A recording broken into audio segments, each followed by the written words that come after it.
I just saw the news today that that Coop is now reopened. So Dude.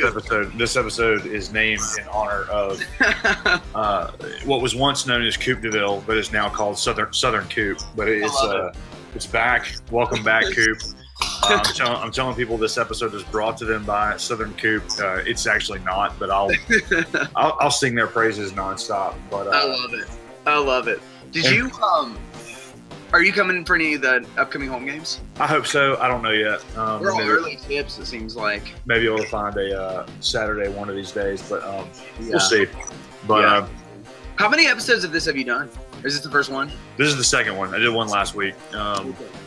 Dude, they still let me hop on. Seriously. Well, yeah. So, yeah, it's fun. It's going to be good, and I have a feeling you're going to love it so much that you're just going to do it. I'm excited. Every week, so it's going to be great. So, with that said, let's kick it off. Let's do it. What's up, Running Up the Clock family?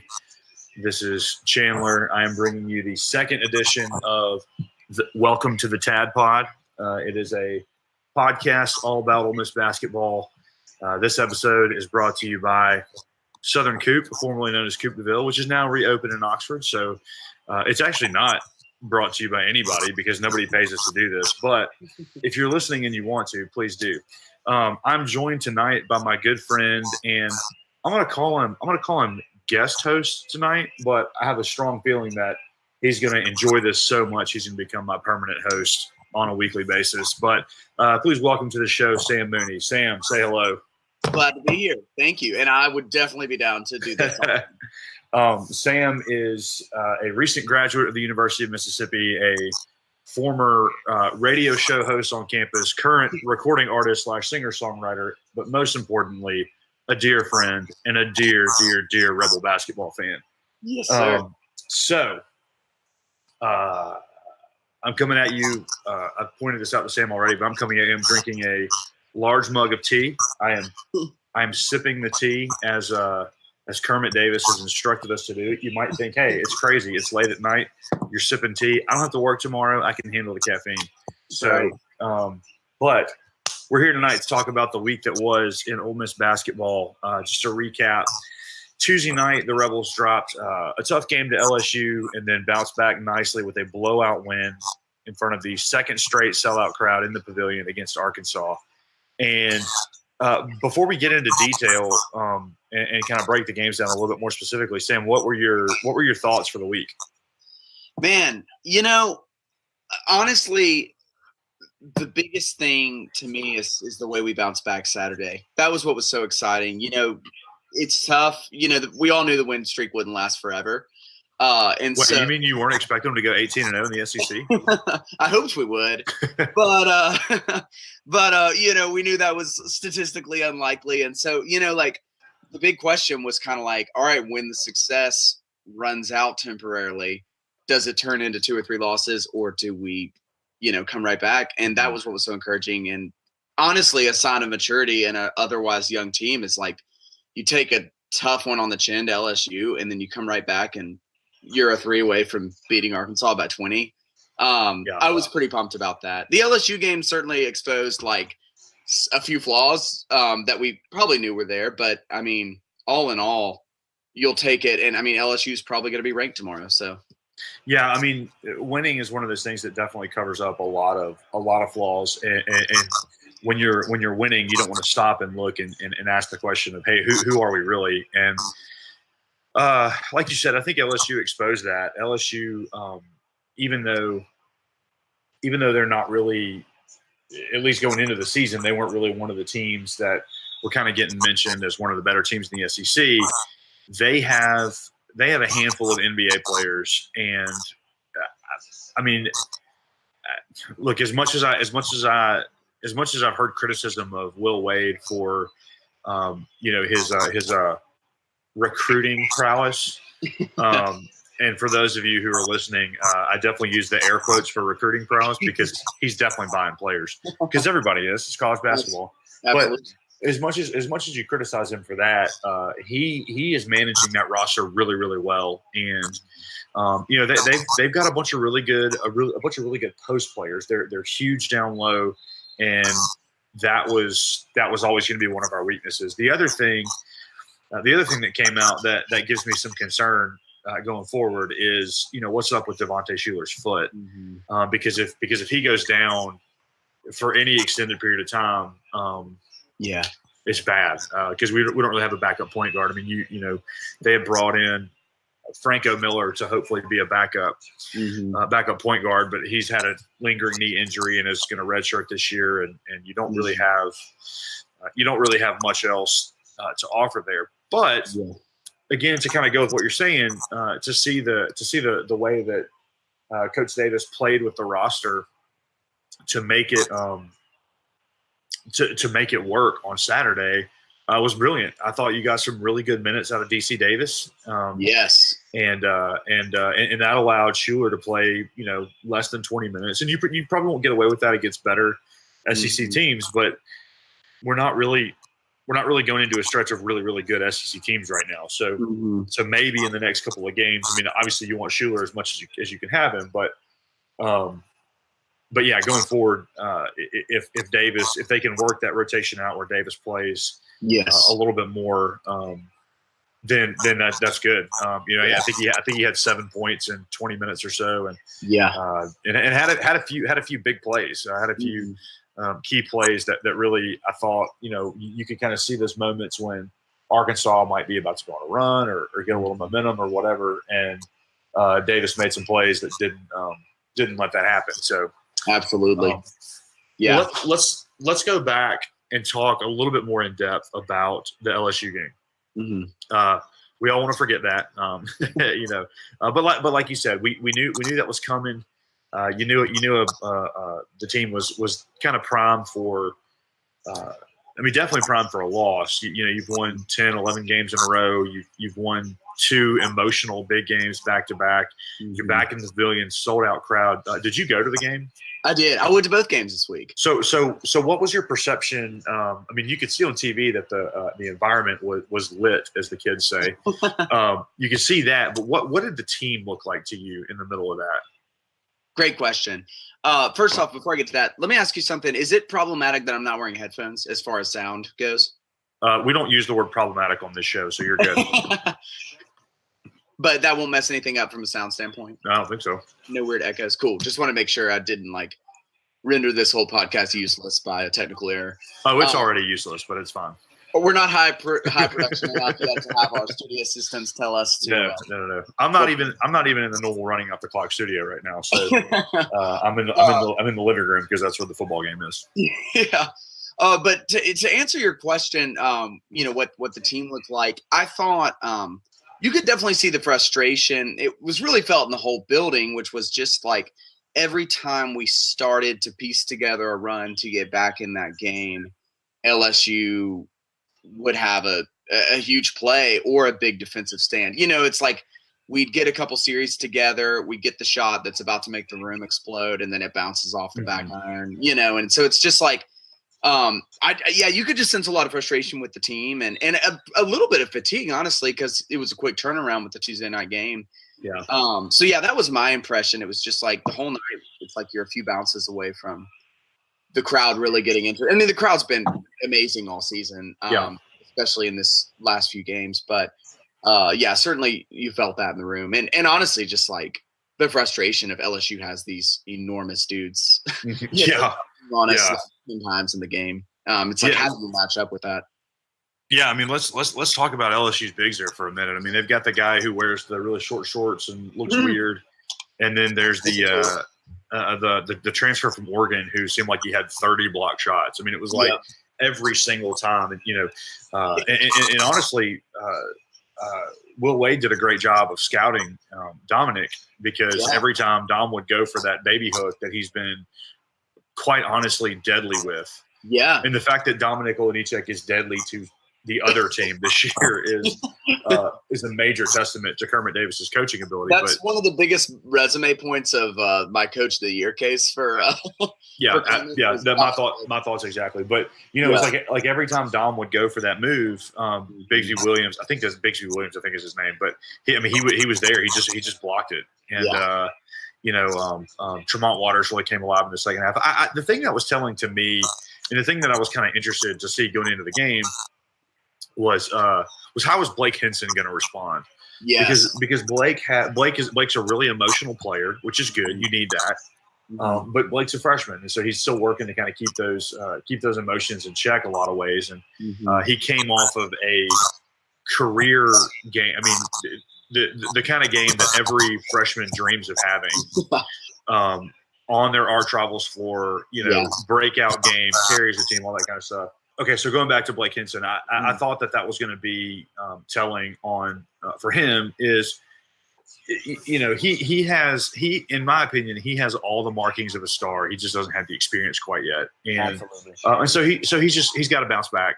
He's got to figure out how to get his emotions in check, figure out how to not force things. Because even against State, some of the shots that he took, you were kind of like, dude, I mean, you're feeling it, but that was really maybe not the best time for that. There were 2 or 3 heat checks for sure. Yeah, and I'm a big fan of heat checks. Believe me, I'm never gonna criticize one, but 2 or 3, maybe not so much. For sure. But watching him, and then the other thing I wanted to see that I think came out fairly well, both in the LSU game and in the Arkansas game, was how is KJ Buffin going to bounce back after what was maybe the worst game for him in Starkville? And KJ had a pretty good week. I don't know. I'm going to pull up his actual numbers right here, and maybe the LSU game wasn't as good as I'm remembering, but he seemed like he was making some plays. And so let's see against. Well, we're looking at LSU right now. So what did he do against LSU? He did. Where is it? This is great radio, by the way. Yeah. Oh gosh, yeah. He had 13 points and 5 rebounds against LSU. Against LSU, he had 13 points on 5 for 5 shooting. 5 rebounds and assists and 3 steals. So he bounced back really nicely, and then he had another good game against Arkansas. But look, when we look at the teams in the SEC that are significantly more talented than Ole Miss is, and we're going to have trouble. And LSU is just one of those teams. So going forward. LSU is one of those teams that I'm going to be really, really interested to see because I think talent-wise, they are a matchup nightmare for anybody in the conference, even Tennessee. Absolutely. But it's a matter of can you get those guys to play together, to gel, and to really do the right thing on the court. And it looked like this week for them, they sort of pieced that together because the two surprise teams in the SEC so far this year were Ole Miss and South Carolina, who both came into this week undefeated, and LSU beat both of them relatively easily. So LSU, I think, has kind of set themselves aside as maybe the class of the SEC along with Tennessee. So we'll see. It'll be interesting to see where they go from there. Absolutely. And I think the LSU game, and tell me what you think about this, but I think the LSU game kind of served as a check for Ole Miss fans, as if to say, look, this season has been a lot of fun, and if the ball bounces the right way, if guys stay healthy, we may have an NCAA tournament run in this, we may have an NIT run in this, and both of those. I mean, NCAA season this year would be insane. I mean, like nobody saw that coming. An NIT run, I think, would even be a success. But I think it just served as a moment to say, look, calm down. It's being in the top 25 is fun. It's ultimately irrelevant, but it's fun, and it's fun, and it's a foretaste of what's to come. But it's a reminder that the pieces just aren't there yet. Absolutely. So what do you think about that? I completely agree. I love Ole Miss as much as the next person, but we do have a reputation for quickly escalating our expectations in ways that we shouldn't. As a reference point, remember that people once had Snead for Heisman stickers and it wasn't a joke. Anyway, so I think you're absolutely right. Like, we have to remember that at the beginning of the season, we were picked to finish last in the SEC, and pretty much anything above that should be enjoyed to some degree because we're coming off a really terrible year. And the minute you're in the top 25, people get, ticked that you lost that midweek game. But Yeah. you're absolutely right. I mean, it's kind of a freebie, and it's like it's really fun. We're in year one, but again, Kermit's essentially coaching an Andy Kennedy pieced together team for the most part. Yeah. And it's not really built for the style of basketball that I think Kermit's going to want to run long term. And so you're right. Like he's playing with the cards that he's dealt. And so far things have gone great. But at some point you got to get back to it's year one. And I agree. I think the LSU game helped sort of calm things down a bit. Well, it's almost like the frustration of the LSU game was becoming maybe becoming a victim of your own success a little bit. Yeah. And maybe you looked at LSU going in and you thought, well, these guys are like, they're not ranked, they're this, that, or the other, but no, I mean, they're just a really good team. And I think that's kind of, I don't know. I feel like the response to the LSU game kind of showed that maybe our fans do understand that, because the pavilion was still packed and still rocking. Absolutely. Saturday for the Arkansas game. And I want to move to talk about that a little bit. What were maybe some things that really especially stood out to you about that game in particular? Yeah. You mentioned it briefly earlier, but man, honestly, DC Davis, I thought when I saw he was in the starting lineup, I did what I think a lot of us did, which is like, oh crap, what's about to happen? Yeah. But man, like, not only do you get 7 or 8 quality points off of, from him, I also didn't turn it over to my memory, played solid defense, did a lot of things that, maybe aren't as much reflected in the box score, but I felt good every time he was in the game, Yeah, I'm looking at his stat line right here. It doesn't have minutes played, but he had 7 points on 3 of 5 shooting, 2 rebounds, 4 assists, no turnovers, and a steal. Yeah. I mean, what more could you ask from the guy? Yeah. So, that was my initial thought. I was really impressed with that. Then, of course, Olenichek's first half was a big spark, and I think a big energy booster for the team really early on. And what was really interesting was, I mean, it seemed very like methodical and planned, like we're going to get Dom the ball early, which again, if you told me that would ever be the game plan a year ago, I would have been pretty surprised. So those were probably my instant two thoughts. I mean, and also just you hope Shuler gets better, because you can definitely see to some degree the effects of what he's dealing with. It seems like he struggled a little bit more, had a few more turnovers the last couple games, and you just hope he can get healthy. Yeah. Well, and the sad reality of a stress reaction / stress fracture is that those things only get better with rest, and there is currently no rest for the weary. I mean, no, definitely what you said though about Davis and Olenichek, they were. I mean, Dom was the first half strategy, and I heard some. I'm not sure where I heard it, but I heard. Maybe it was Kermit saying it in a post-game interview. Maybe it was a video or an article I was reading or watching about the game. But they said that one of the things that Kermit is really good about is scouting, and that he can look at a guy and pretty easily pick out their weakness, pick out the way to attack them. And Daniel Gafford, the guy that Olenichek was guarding, is considered right now a lottery pick. I mean, he may be as high as number 7 in the draft, and Ole Miss didn't shut him down. But I'm pulling up his stat line right now. What do you have? 11 points, maybe? He was not. Gafford had 9 points on 2 of 6 shooting, and he had 10 rebounds. But the thing about Gafford is leading the SEC in field goal percentage. That he only takes about 10 shots a game, and he makes 6 or 7 of them, and he was 2 for 6 on Saturday. Wow, and that was largely due to the defense that Ole Miss played, and that was I don't know, man. That was just fun to watch because look, we all love a redemption story. We all love to see the underdog kind of bounce back and do great things. And look, I mean, Dominic Olenichek is a 100% different player than he was last year. Absolutely. I mean, last year he looked lost. He looked frustrated. He looked, there were bits and pieces where you could kind of see the athleticism, or you could kind of see, and you get it just every now and then. But he's bringing it on a pretty consistent basis this year, and that's just coaching.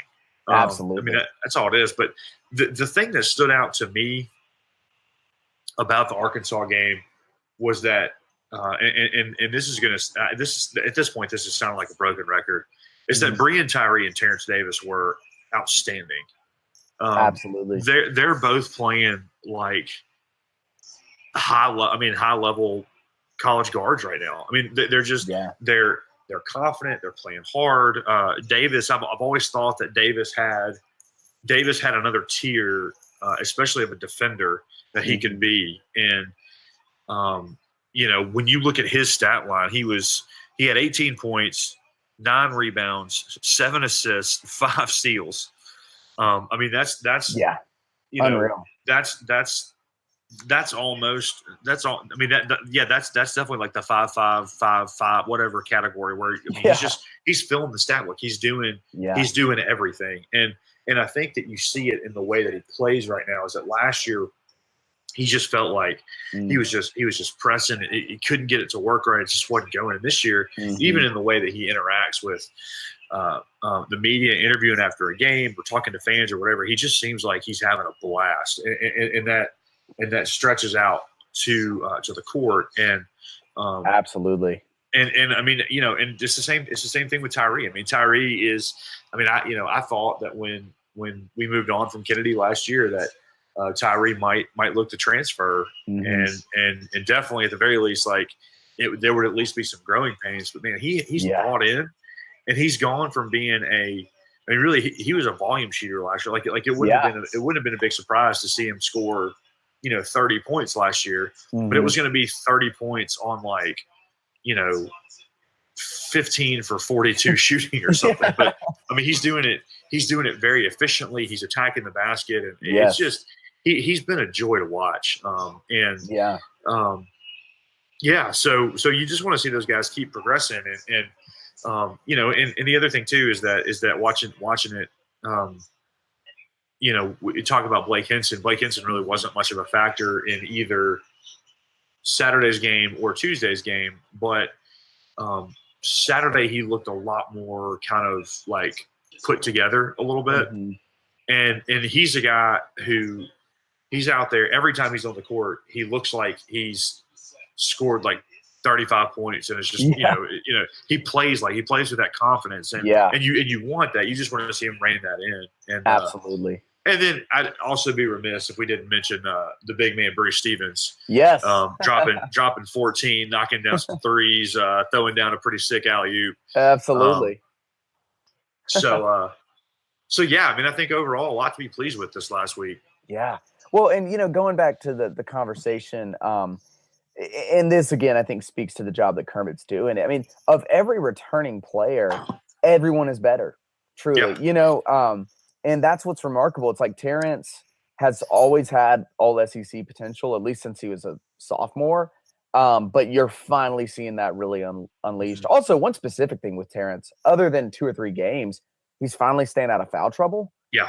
Which has always been a problem for him. I remember a couple years ago we played Baylor, and he fouled out with like 13 minutes left in the game. Yeah. And he was hot, and so it's good to see him reining that in for the most part while still having the like energy that he brings, which is one of his best things. Like he goes all out.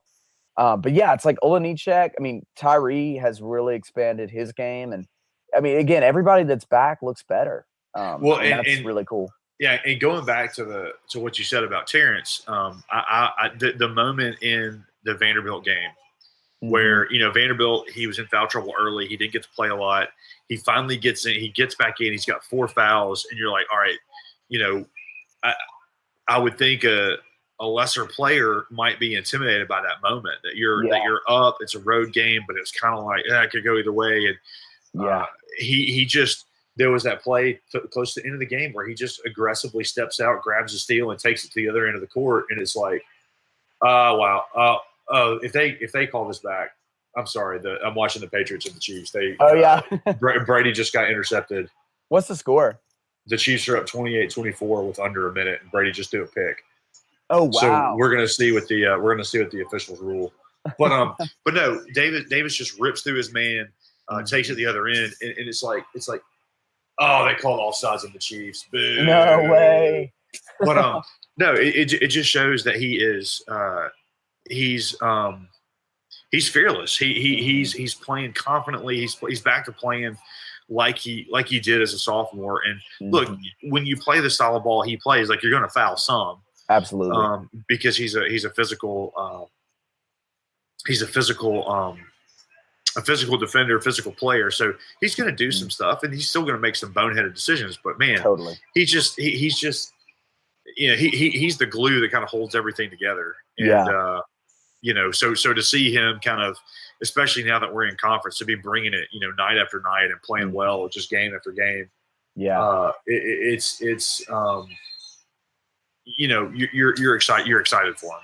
You love to see a guy like him step up and do that, and play like he is. Even when he gets in foul trouble, it's like you wouldn't want Terrence any other way in terms of his competitiveness. I said this. I saw State play earlier this year, and I remember saying to a friend, I was like, I saw Q Weatherspoon play, and I was like, if he had, I think, TD's energy, he could be that good. Yeah. But I just think they have similar skills, but I don't think there's anything he can do that Terrence can, and Terrence plays about 10 times harder.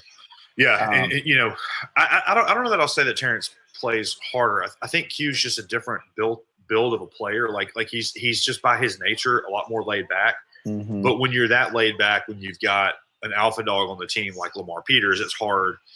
It's hard to balance that out. But and that's the other thing, is that it could be like, I could conceive of a situation where there was some beef between Brian and Terrence about who the alpha dog was, and they're just not. I mean, they just play so well together. They get along, and there was a video of them walking off the court after the Arkansas game, where they got their arms around each other, and they're talking about how they're brothers, and how they got each other's backs, and they're each other's ride or die, whatever. And it's like every teammate says that.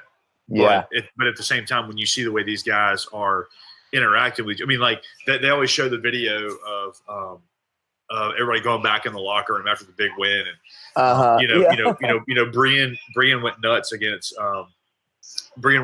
Vanderbilt, and Terrence is the first guy to grab him and congratulate him, and Terrence goes nuts against Auburn, and Brian's the first guy to grab him and congratulate him. And it's like they just are. It's just a whole different vibe, atmosphere. I don't know what you say about it, but it's just different, and it's so fun to watch, because it's like you just kind of see, like, you can start to see a little bit about what the future's going to hold. Absolutely. When you get this style of play and you get this atmosphere, but you add in the guys that Kermit Davis specifically wants running, especially running his defense, because they're like the defense. The defense passes the eye test in a lot of ways this year, but statistically, it's not great.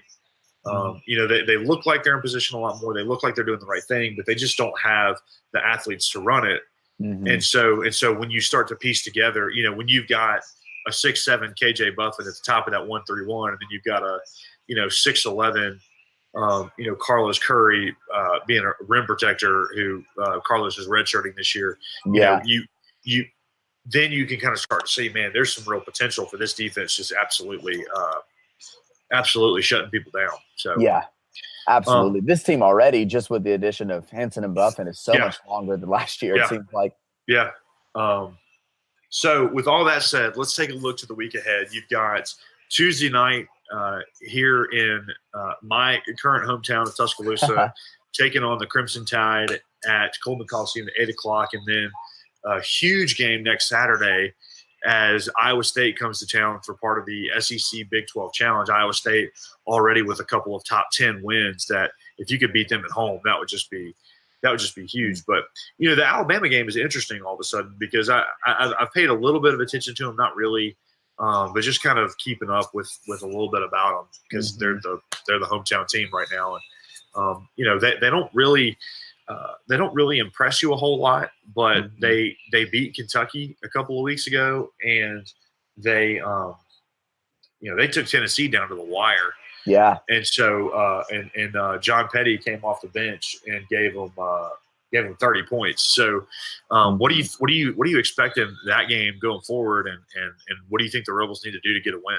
Yeah, I agree. I was interested. I watched a little bit of the end of the Tennessee game, and I couldn't decide who to root for because I was like, I don't really want Bama to be coming off an enormous win, but also like maybe a deflating loss helps our mental advantage going in.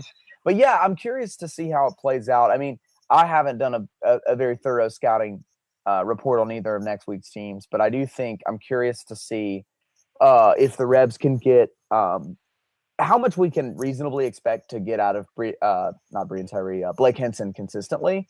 You get the 26-point game and everyone's pumped, but then you kind of come back down to earth with last week's performances. So I'll be curious to see what he does in the coming weeks now that things have leveled out a bit. Do you start to see more offensive production from him consistently?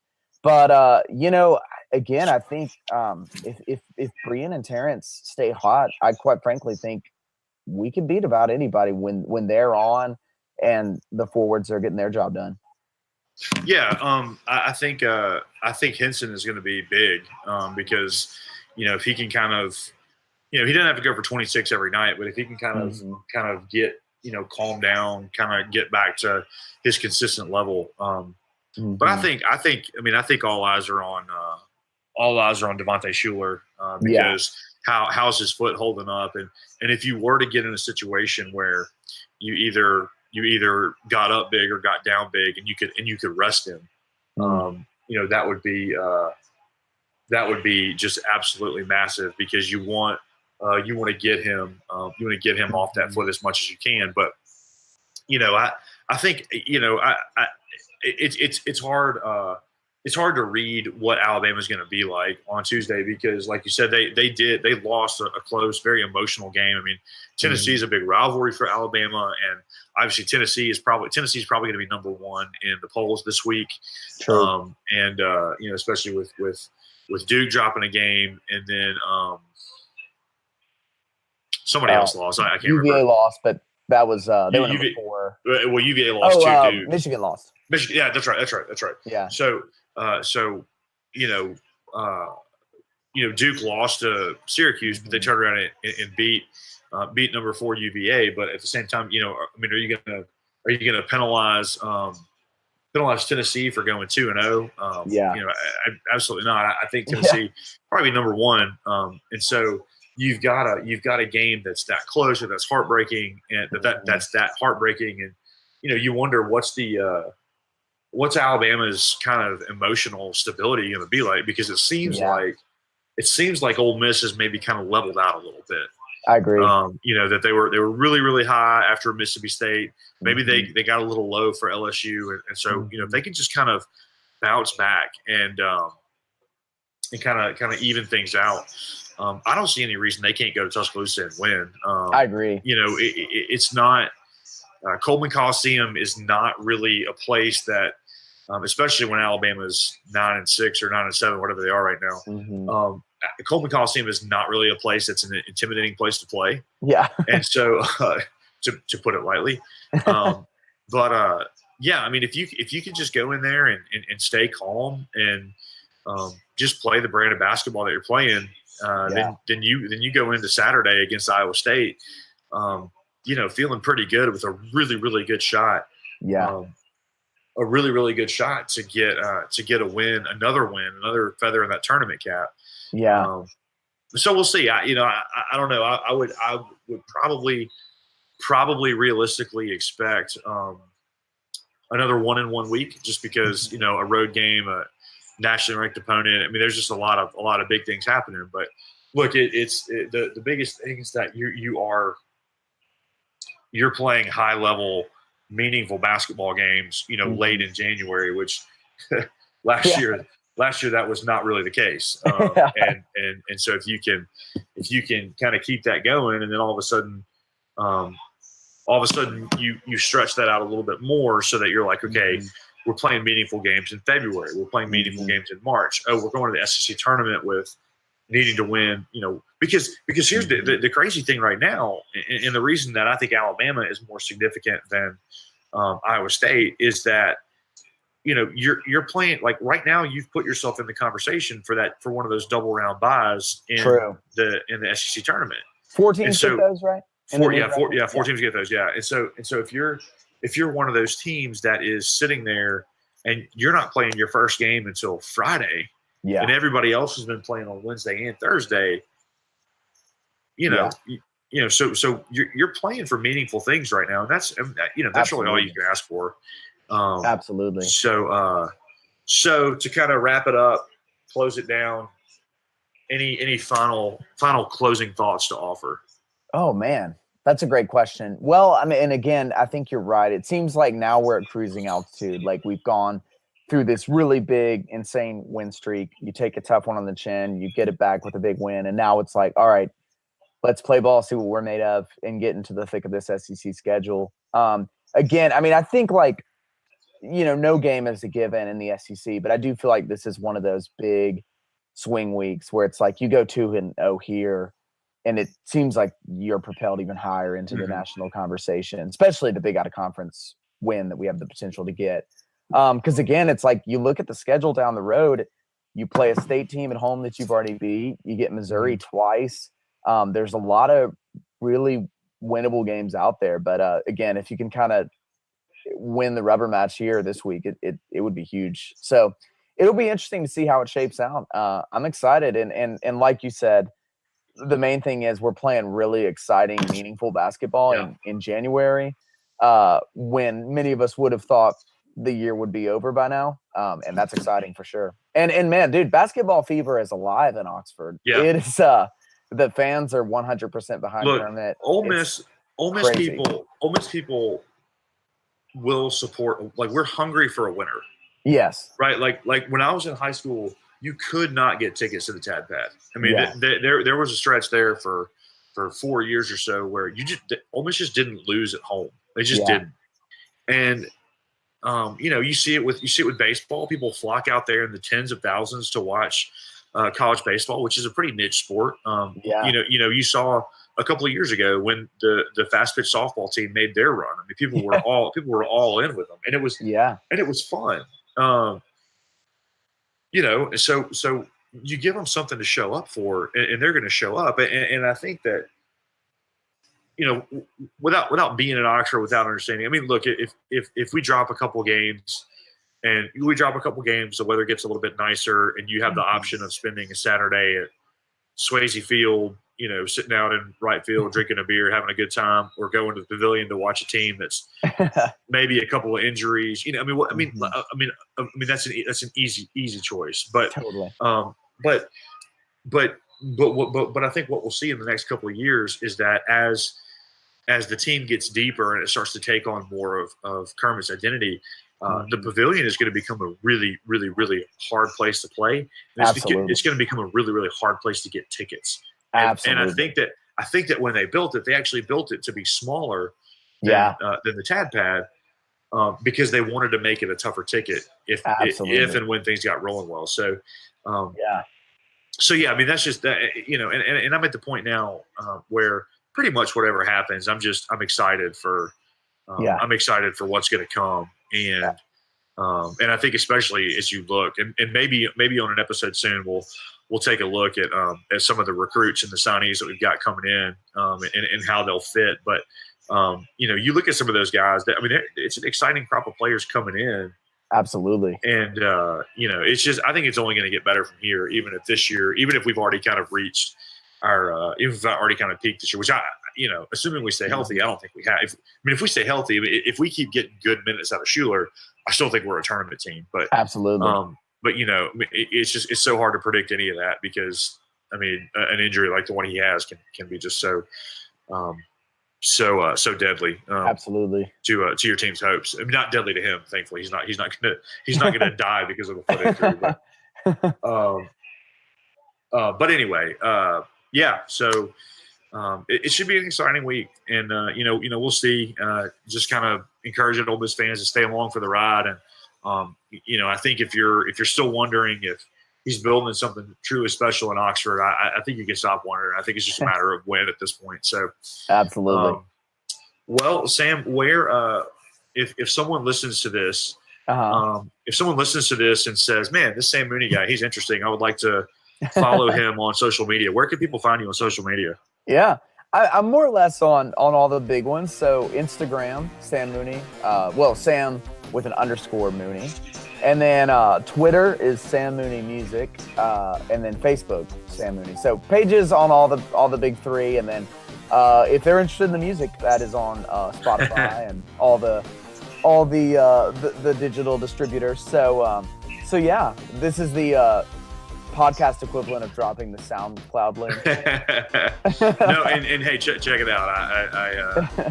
I've been with him since he started recording, and he's talented. Listen to his stuff; it's good. Well, thank you. And I'm Chandler. If y'all listen to this, you already know where to find me. So, thanks for listening. We will see you next week. Also, again, just from the deepest, most sincere places of our hearts, welcome back, Coop. We've missed you. Yes.